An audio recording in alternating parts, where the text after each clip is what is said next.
दोस्तों, आज की सबसे बड़ी और चौंकाने वाली खबर उपराष्ट्रपति जगदीप धनखड़ के अचानक दिए गए इस्तीफे से जुड़ी है। राज्यसभा के सभापति और भारत के दूसरे सबसे बड़े संवैधानिक पद पर बैठे जगदीप धनखड़ ने कल रात 9:25 बजे अपने पद से इस्तीफा दे दिया। उन्होंने अपने इस्तीफे का कारण चिकित्सकीय सलाह बताया, लेकिन राजनीतिक गलियारों में इस फैसले को लेकर काफी हलचल मची हुई है।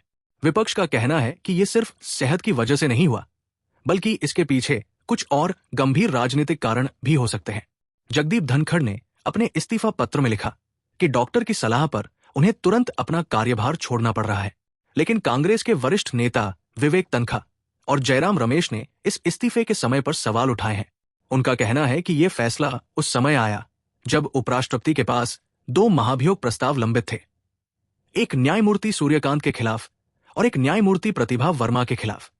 धनखड़ ने इन दोनों नोटिसों को संसदीय प्रक्रिया में स्वीकार नहीं किया था, जिस पर विपक्ष ने स्वयं उनके खिलाफ महाभियोग की मांग कर दी। बीबीसी की रिपोर्ट के मुताबिक यह भी कहा जा रहा है कि जगदीप धनखड़ सुप्रीम कोर्ट के कुछ फैसलों से संतुष्ट नहीं थे, जिनके खिलाफ उन्होंने खुलकर नाराजगी जताई थी। तो क्या यह इस्तीफा एक संवैधानिक दबाव का परिणाम था, या फिर यह एक राजनीतिक डैमेज कंट्रोल? यह सवाल अब हर जगह पूछा जा रहा है। इस इस्तीफे के तुरंत बाद उपराष्ट्रपति का पद खाली हो गया है और नए उपराष्ट्रपति के चुनाव की प्रक्रिया जल्द शुरू होने वाली है।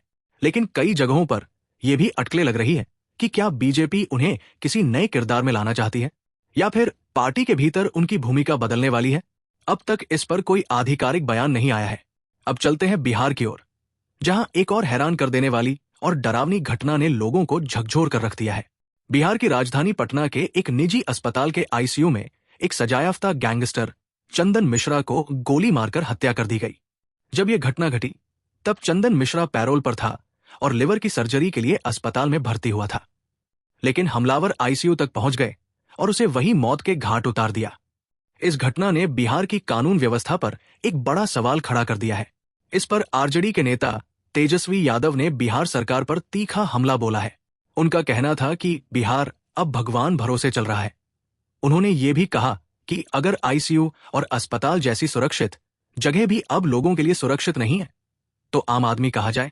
तेजस्वी ने बीजेपी जेडीयू की सरकार को तालिबान राज तक कह डाला और कहा कि यह पूरा राज्य अब जंगल राज में तब्दील हो चुका है।